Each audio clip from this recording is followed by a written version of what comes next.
জনগণের ভোট চুরি করে খালেদা জিয়া নিজেকে প্রাইম মিনিস্টার ডিক্লেয়ার করেছিল। বাংলাদেশের মানুষ কিন্তু তার ভোট সম্পর্কে সচেতন।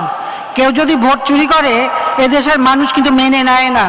আপনাদের মনে আছে 96 সালে 15ই ফেব্রুয়ারি বিএনপি ক্ষমতায় থেকে একটা ইলেকশন করেছিল।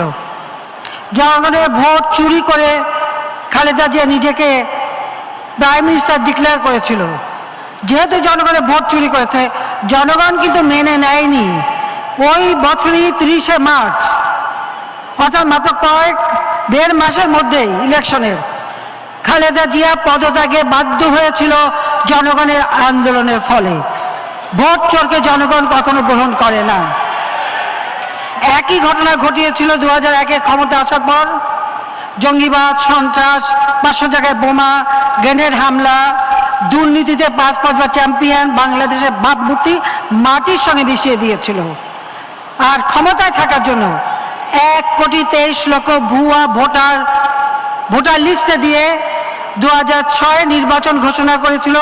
2007-এর 7 জানুয়ারির যে নির্বাচন, অনেকেই আনকন্টেস্টেড। জনগণ যখন বুঝতে পারলো তার ভোট চুরি করবে, আবার আন্দোলন, খালেদা জিয়ার আবার বিদায়।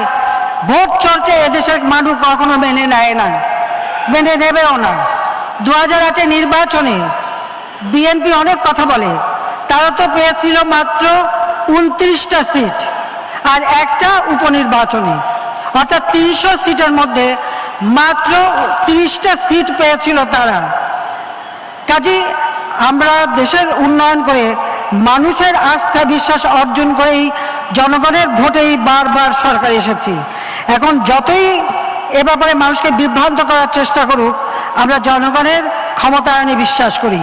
আর সেটা করতে পেরেছি বলেই আজকে বাংলাদেশ উন্নয়নের মহাসড়কে, আজকে বিশ্বে বাংলাদেশের মর্যাদা আছে।